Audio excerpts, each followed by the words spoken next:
कभी करती हैं मुलाकातें, कभी करती हैं मुलाकातें, कभी यादों में बरसातें, किताबें करती हैं बातें, किताबें करती हैं बातें।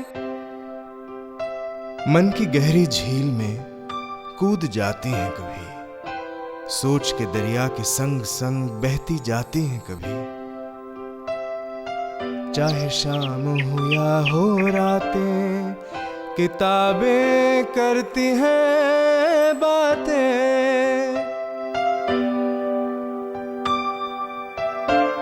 आज हम बात करेंगे साहित्य की, किताबों की और महिलाओं की। Our first guest Mridula Garg. इनके बारे में मुझे कुछ कहने की ज़रूरत है नहीं। और हमारे साथ है मनीषा पांडे। मनीषा इंडिया टुडे की फीचर्स एडिटर है, एक अलग जनरेशन की है, एक अलग पीढ़ी की है। शुरू करते हैं मृदुला जी आपसे। आपको उस समय 1970s में जब विमेन राइटर्स अपने ऊपर टैबू रखते थे, when it came to writing, कुछ टॉपिक्स पे वो खुद लिखना नहीं चाहती थी या डरती थी, आपको वो इंस्पिरेशन, आपको वो गट्स, वो करेज कहाँ से मिला? सेल्फ सेंसरशिप बहुत होता है जी। खुशकिस्मती से मैंने अर्थशास्त्र में एमए किया था। यस। और हिंदी से मेरा कोई ताल्लुक़ नहीं रहा।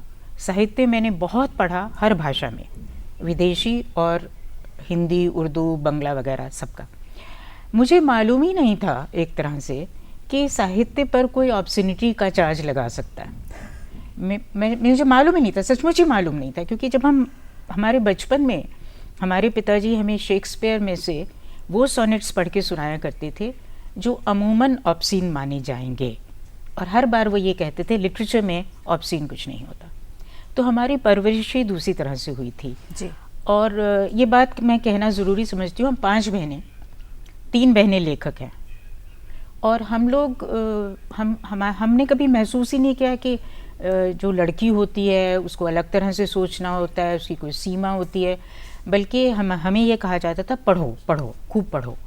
तो उस तरह से हमारी मानसिकता ही नहीं थी।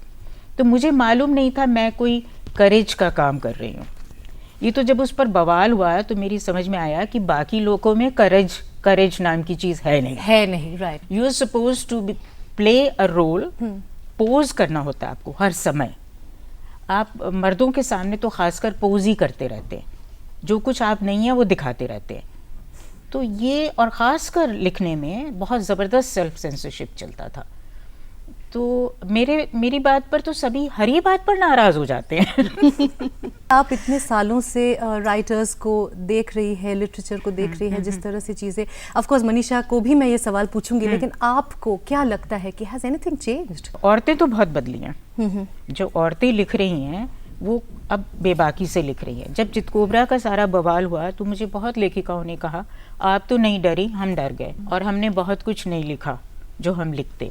मेरे साथ ऐसा नहीं हुआ, क्योंकि चितकोबरा पर ये बवाल हो रहा था। मैं अनित्य लिख रही थी जो बहुत ही पॉलिटिकल उपन्यास है, इससे ज़्यादा बोल्ड है, मगर क्योंकि पॉलिटिकल है तो उसकी अलग मान्यताएं हो जाती। और वो तब छप गया जब मुझे जेल अरेस्ट कर रहे थे। तो एक तो उनको बहुत ही दुख हुआ हमारे साहित्य जगत को कि इसने तो लिखना ही नहीं छोड़ा, बेकार ही इतनी साजिश की, इतना दंद फंद किया। मगर मैं उसी वक्त, मैंने जब चितकोबरा पर सब हो रहा था, मुझे इतना अचरज हुआ ना कि इस किताब पर इस तरह का बवाल हो सकता है। मैंने तभी तय कर लिया था एक शब्द भी कभी किसी के कहने पर न बदलूंगी, न लिखूंगी, न जो मैं सोचती हूँ उससे पलटूंगी। बहुत साल लगे, बहुत संघर्ष करना पड़ा, मगर अंततः मुझे मान्यता मिली। Manisha, let's talk about feminist writing. मैं जब पैदा हुई और जब मैंने लिटरेचर पढ़ना शुरू किया या उस दुनिया में मूव करना शुरू किया जहाँ पे लोग इन किताबों को जानते थे, तो आपको बहुत आश्चर्य होगा ये जान के कि बहुत पढ़े लिखे लोग, बहुत वर्ल्ड लिटरेचर पढ़ने वाले और बहुत फेमिनिज्म पे बातें करने वाले, फेमिनिस्ट हंस मैगजीन में फेमिनिज्म पर बड़े बड़े आर्टिकल्स लिखने वाले, वो सारे लोग भी जब इन किताबों का जिक्र करते हैं तो वो किस तरह से मेंशन करते हैं कि oh that very bold work, that she wrote about this, अच्छा उसमें ये डिस्क्रिप्शन था। I mean आज भी उनके लिए ये एक नेचुरल चीज नहीं है, एक आज भी- सामान्य चीज आज नहीं है। भी- आज भी वो जो Right. टैग लगाया गया था बोल्ड होने का, बहुत बहादुर होने का, बहुत सेक्सुअली एक्सप्लिसिट चीजें लिखने का, I mean what is this sexually explicit? I don't understand why to quote and quote every time, हर चीज को उसमें बांध के रखना। तो और वो दुनिया तब जहाँ पे खड़ी थी, मुझे लगता है नीलांजना, लड़कियाँ बदली हैं, औरतें बदली हैं, उनका डर कम हुआ है, हाँ, या वो कम से कम लड़ने के लिए तैयार हैं, वो सब कुछ झेलने के लिए तैयार हैं।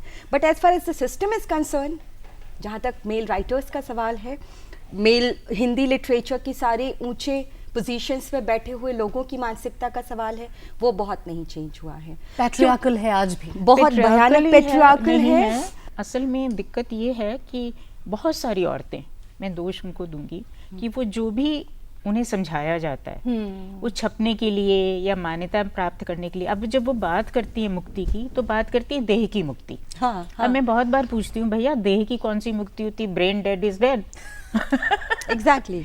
मगर वो एक जुमले जो है ना, वो ये लोग बड़े संस्थानों के जो तुम बता रही हो जैसे लोग, वो फेंकते हैं, लुक में फेंकते हैं और ये उनको पकड़ लेती हैं औरतें। कई राइटर्स का ये भी हो सकता है कि शायद मैं इस कंटेंट को लिख रही हूँ तो मेरी किताब ना छपे, इसलिए वो कॉम्प्रोमाइज कर जाती हैं कहीं पे नहीं, भी। छप तो जाती है, छपती तो धड़ल्ले से है, बिकती भी धड़ल्ले से है, सब कुछ होता है, मगर सिर्फ ये होता है कि सब वो अजीब सी नज़र से देखते हैं आपको, राइट। और आपके को साहित्यकार से ज़्यादा औरत ही मानते हैं और उसका मज़ा लेते हैं कि अच्छा आपने तो कह दिया, हम तो कह नहीं पाए थे। इस तरह की बातें होती हैं। बल्कि अजीब सी बात यह है कि एक्सप्लिसिट, कठगुलाब के बारे में एक बड़ी मज़ेदार बात बतलाती हूँ आपको। 250 पन्ने का उपन्यास है, उसमें बहुत कुछ है, नरेटर्स हैं, 4 औरतें हैं, 1 पुरुष है, और उसमें खुल के बात की गई है लेस्बियनिज्म पर, इस पर, उस पर, और इस नतीजे पर पहुँचे हैं कि उससे कुछ बदलता नहीं है जी। और आपस में अगर लड़ना छोड़ दें, कन्फ्रंटेशन छोड़ दें स्त्री पुरुष, तो वो अर्धनारीश्वर तक पहुंच जाएंगे। और उसमें बल्कि एक वाक्य आता है कि फिर कोई पुरुष ड्रैकुला नहीं रहेगा आपके लिए। तो ये इतना कुछ है उसमें। मगर एक बहुत बड़े आलोचक हैं, उन्होंने इस पर लेख लिखा, वो भी एक किताब में चला गया है, तो अब किताब को तो वो पोस्टेरिटी में के लिए हो गया। उन्होंने 4-5 वाक्य पढ़ोगे तो उन्होंने लिखा कि कठगुलाब में तो मृदुला गर्ग ने पुरुष को स्पर्म और औरत को गर्भाशय या वूम्ब बना दिया। उसमें एक वाक्य आता है, क्या औरत मात्र गर्भाशय है और पुरुष मात्र स्पर्म, जो इतना मोह होता है बच्चे के लिए। तो वो उन्होंने एक वाक्य पढ़ लिया, वो उसका कथ्य बना दिया। मतलब जिस चीज़ के लिए वो, जिसके खिलाफ वो खड़ी है किताब, क्योंकि उसमें कहते हैं अपना बच्चा होना कोई ज़रूरी है, वो बार बार ये कहते हैं बंजर कोई शब्द नहीं जी, होता। जी, एग्जैक्टली। तो वो सब तो भूल गए, पढ़ा ही नहीं, ये उनको बड़ा उत्तेजक लगा, तो ये उन्होंने पढ़ लिया, ये उसका कथ्य बना दिया। अब इसके लिए आप क्या करेंगे? और बहुत सारी महिलाएं, मुझे बहुत दुख होता है कि महिलाएं ये कहती हैं हाँ वो ऐसे लिखती है, हम नहीं लिखते। और सबसे दुख की बात ये थी कि जो ये चक्कर हुआ था सारिका पत्रिका में, तो उसमें जो पहला पत्र आया था कि ये अश्लील है, वो एक लेखिका का था, औरत का था, मर्द का नहीं था। और जो मेरे पक्ष में उतरे और जिन्होंने उसको डिफेंड किया वो मर्द थे, जो भी 2-4 बहुत ही गिने चुने थे, 7 थे असल में। एक्चुअली बेसिक लॉजिक, देखिए स्लेवरी की कोई भी व्यवस्था, हाँ, वो तभी कारगर होती है, मजबूत होती है, लॉन्ग टर्म में चलती है, जबकि मालिक नहीं, जो गुलाम है वो खुद उस सिस्टम को एक्सेप्ट करे, इम्बाइब करे और उसी के नियम को अटल और सत्य नियम माने। तो पुरुषों से ज्यादा स्त्रियां इस गुलाम मानसिकता की शिकार है, इसलिए वो सबसे पहले इसके खिलाफ खड़ी होंगी। आपने शादी नहीं की है, आप 30+ हैं, आपके बच्चे नहीं हैं, आपका बॉयफ्रेंड है, if you are in live in और एनीथिंग लाइक दैट, तो पुरुषों से ज्यादा पहले आपके आसपास की औरतें आपके खिलाफ खड़ी हो जाती हैं कि ये तो सिस्टम को तोड़ रही है। लेकिन एज राइटर्स ये जो ग्लास सीलिंग है, इसको तोड़ने के लिए आप और हम जो अनबायस्ड, जो लॉजिकल रीडर्स हैं, जो who love reading, और आप जो राइटर्स हैं, क्या कर सकते हैं? आप सिर्फ लिख सकते हैं, आप सिर्फ लिख Exactly, सकते हैं, बिना कोई डरे। मोर्चा नहीं आप निकाल सकते। देखिए होता क्या है, जो मनीषा ने भी बात कही, जो मालिक हैं जी। वो औरतों को आपस में लड़वाते हैं। बिल्कुल। मतलब मैंने कहा ना, वो एक अच्छी नामी लेखिकाएं हैं, और अब वो जब उनसे ये सब हो गया तो कहते हैं अच्छा उसने उसमें ही कहा, मैंने पढ़ी ही नहीं है किताब, ओह। मैं तुम्हें लिख कैसे रही है। अच्छा, और अब वो जब तब कहती रहती नहीं मुझे पता ही नहीं लगा कैसे हो गया। अरे पता ही नहीं लगा कैसे हो गया तो लिखती कैसे हो वो खाली दिमाग से। तो ये चीज चली आती है, तो हम कुछ कर नहीं सकते। जब जब मोर्चा निकाला गया ना, मात खाई है। Shobha De has been another person जिन्होंने काफी चीजें एक्सप्लिसिटली सो कॉल्ड एक्सप्लिसिटली लिखा है। Do you think the fact कि वो अंग्रेजी में लिखती है एंड द फैक्ट दैट आप हिंदी में लिखती है, कहीं पे is there been a No, I don't think so, because hers is what she writes about sex is what male fantasies accept. Okay So she's within that. I mean, the sexual encounters as far by as her Shobha are De's described acting like presents. any male would. Right She's explicit, no doubt. She's a very courageous woman, no Yes. doubt. And it titillates to some extent, but it does not question the values, the basic values. आपने It does औरत not को question. Intellectual भी बनाया है। मैंने आपने- intellectually, yes. But in fact that was the major thing कि Yes. Cerebral औरत जो है Cerebral वो औरत। उनको बिल्कुल accept. She is a sexual being, but she is cerebral as well. In ये fact, that problem है। famous scene which was called obscene, for which I was arrested, जी। in that scene, it is a scene of intercourse between husband and wife, and the wife is thinking not of the lover. If she was thinking of the lover, it would have been accepted. Okay. She is just thinking philosophical things. She is just, and that reduces the man to a body. If you can think To of an all object, kinds to of a sexual intellectual object. things while you are actually, you know, Making love, making yes. love or whatever, being possessed or possessing whatever. So that the men could not bear. In fact, in a goshti in Lucknow, I remembered on the मंच से मैंने कहा कि इतना परेशान होने की क्या ज़रूरत थी, अपने अपने घर जाके अपनी बीवियों से पूछ लेते, पता चल जाता है, ऐसे ही होता है। बीवियों से पूछ सकते हैं, बात होती है क्या हमारे बस पास? वही मुश्किल है ना। अच्छा नीलांजना, एक चीज़ आपने जो कही कि हम क्या कर सकते हैं, जी। इसमें एक छोटा सा एग्जाम्पल देना चाहूँगी। बिल्कुल। शायद ये दोनों चीज़ें एग्जैक्टली नहीं जुड़ती हैं, लेकिन फिर भी आपस में जुड़ती हैं काफ़ी हद तक। Virginia Woolf, the British writer, उसने एक किताब लिखी थी, रूम ऑफ वन सोन। हाँ, हाँ, दैट हाँ, book was on the relationship of women and literature. The interesting part of the book is कि उसने वो किताब क्यों लिखी, क्योंकि उसको एक यूनिवर्सिटी में वुमेन एंड लिटरेचर पे भाषण देना था। So she starts her conversation कि वुमेन, महिला और साहित्य पे बोलने का मतलब है कि 2-4 महिला लेखिकाओं का जिक्र करना, उनकी किताबों का जिक्र करना, उसका विश्लेषण करना, बात हो गई। लेकिन मैं वो सब नहीं बोलूँगी। मैं ये कहना चाहती हूँ कि अगर कोई औरत लिखना चाहती है तो सबसे पहले उसके पास अपना कमरा होना चाहिए और अपना पैसा होना चाहिए, राइट? तो अगर हम इस सिस्टम को तोड़ना चाहते हैं, सिर्फ राइटिंग में नहीं, अपनी ज़िंदगी में भी कैसे हम जीते हैं, अगर वो पूरा एक चेन है पेट्रियार्की की और मर्दों की, उस नेटवर्क को, उस चेन में सेंध लगानी होगी, उसको तोड़ना होगा।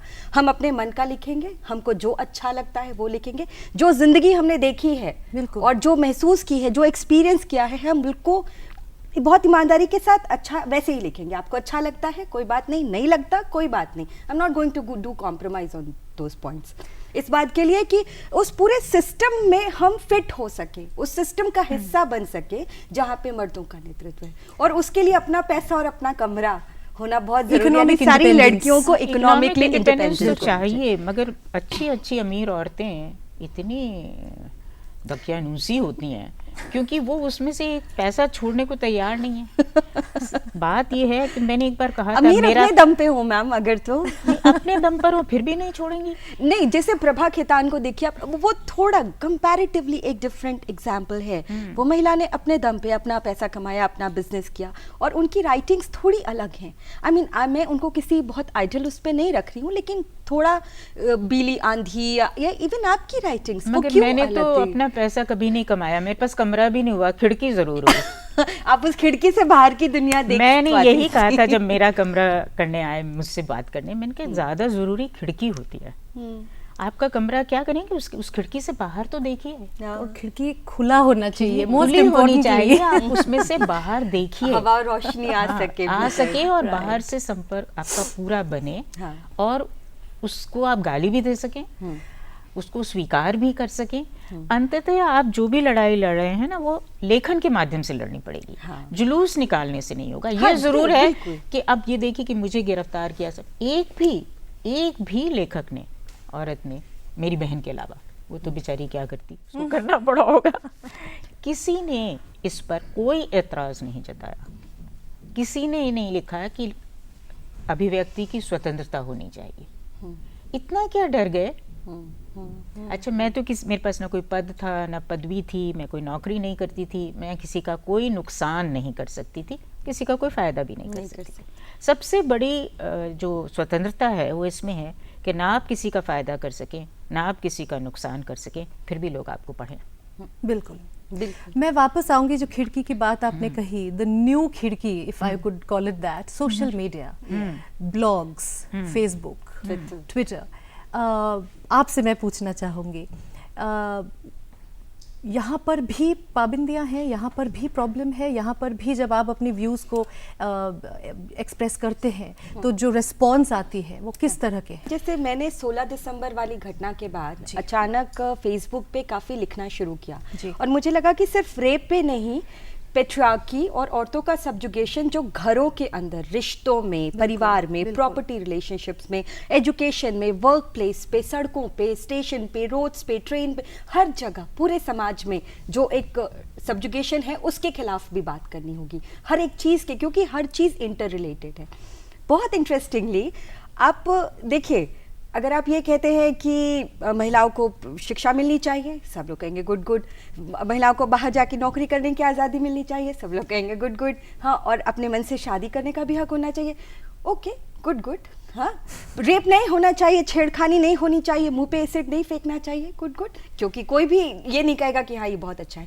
लेकिन जब आप बहुत बेसिक रूट्स पे सवाल करते हैं कि उनको प्रॉपर्टी में आधा अधिकार होना चाहिए, आधा पैसा भाई का और आधा हमारा, जी, तो उनके कान खड़े हो जाते हैं। जब आप एक रिचुअल्स को क्वेश्चन करते हैं, करवा चौथ का व्रत नहीं रखना है, हम हिंदू धर्म और संस्कृति के जो बहुत वो है वो उसको नहीं मानते, हम सिंदूर, मंगलसूत्र, बिंदी और सिंबल्स को नहीं जब आप उसके रूट्स को क्वेश्चन करने लगते हैं तो वो चौंक जाते हैं, तब वो आपको गाली देते हैं, तब वो आपके लिए अपशब्दों का इस्तेमाल करते हैं। वो कहते हैं कि आप संस्कृति के लिए खतरा है, आप इस सिस्टम के लिए खतरा है।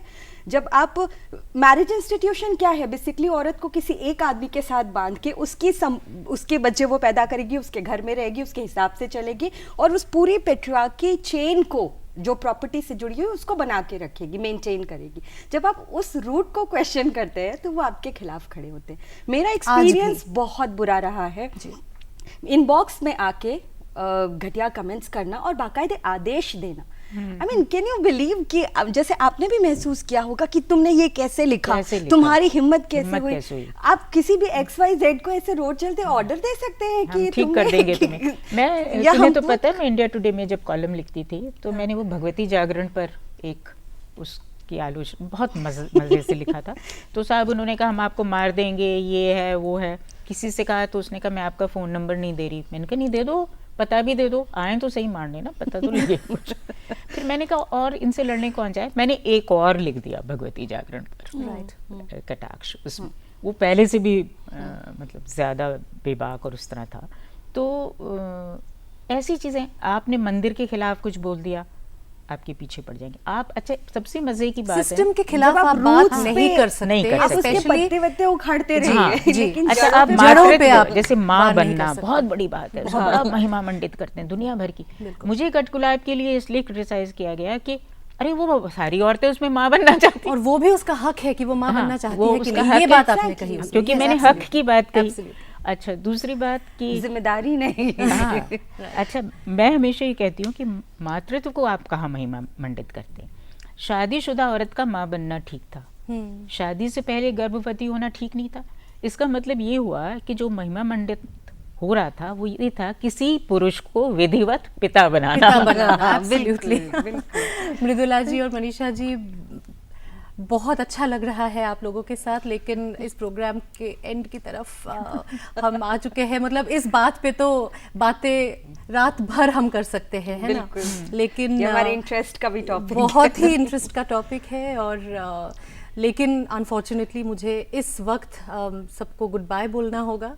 लेकिन एक चीज़ मैं कहूँगी कि आप सबसे बात करके ये तो मुझे महसूस हुआ कि be it you, be it me, हम सब इस कंटिन्यूइंग स्ट्रगल में हैं, स्ट्रगल कर रहे हैं और अपनी आवाज़ जो है वो बुलंद रखेंगे और कभी ना कभी वो ग्लास सीलिंग जो हर औरत आज के समाज में फेस करती है, कभी ना कभी वो ज़रूर ब्रेक होगा, कभी ना कभी हमारी जो आवाज़ है, हमारी जो बात है वो लोग सुनेंगे और सही एटीट्यूड के साथ उसको समझेंगे भी।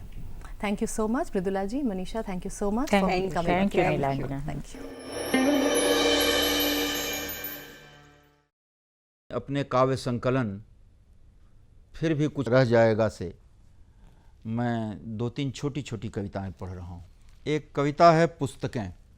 नहीं इस कमरे में नहीं, उधर उस सीढ़ी के नीचे, उस गैरेज के कोने में ले जाओ पुस्तकें, वहाँ जहाँ नहीं अट सकती फ्रिज, जहाँ नहीं लग सकता आदमकद शीशा, बोरी में बांधकर चट्टी से ढककर कुछ तख्ते के नीचे, कुछ फूटे गमलों के ऊपर रख दो पुस्तकें। ले जाओ इन्हें तक्षशिला, विक्रमशिला या चाहे जहाँ, हमें उत्तराधिकार में नहीं चाहिए पुस्तकें। कोई झपटेगा पासबुक पर, कोई ढूंढेगा लाकर की चाबी, किसी की आंखों में चमकेंगे खेत, किसी में गड़े हुए सिक्के। हाय हाय समय, बूढ़ी दादी सी उदास हो जाएंगी पुस्तकें। पुस्तकों जहां भी रख दें वे, पड़ी रहना इंतजार में, आएगा कोई न कोई दिग्भ्रमित बालक किसी शताब्दी में।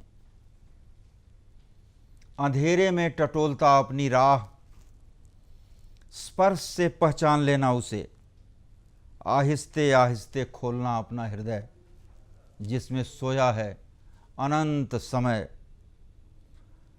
और थका हुआ सत्य, दबा हुआ गुस्सा, गूंगा प्यार, दुश्मनों के जासूस पकड़ नहीं सके जिसे। दूसरी कविता है अनंत जन्मों की कथा। मुझे याद है अपने अनंत जन्मों की कथा। पिता ने उपेक्षा की, सती हुई मैं, चक्र से कटे मेरे अंग प्रत्यंग, जन्मदात्री माँ ने अरण्य में छोड़ दिया असहाय। पक्षियों ने पाला, शकुंतला कहलाई मैं, जिसने प्रेम किया उसी ने इनकार किया पहचानने से। सीता नाम पड़ा, धरती से निकली, समा गई अग्नि परीक्षा की धरती में। जन्मते ही फेंक दी गई आम्र कुंज में, आम्रपाली कहलाई। सुंदरी थी इसलिए पूरे नगर का हुआ मुझ पर अधिकार। जली मैं वीरांगना, बिकी मैं वारांगना, देवदासी, द्रौपदी, कुलबधू, नगरबधू, कितने कितने मिले मुझे नाम रूप। पृथ्वी, पवन, जल, अग्नि, गगन, मरु, पर्वत, वन, सब में व्याप्त है मेरी व्यथा। मुझे याद है अपने अनंत जन्मों की कथा।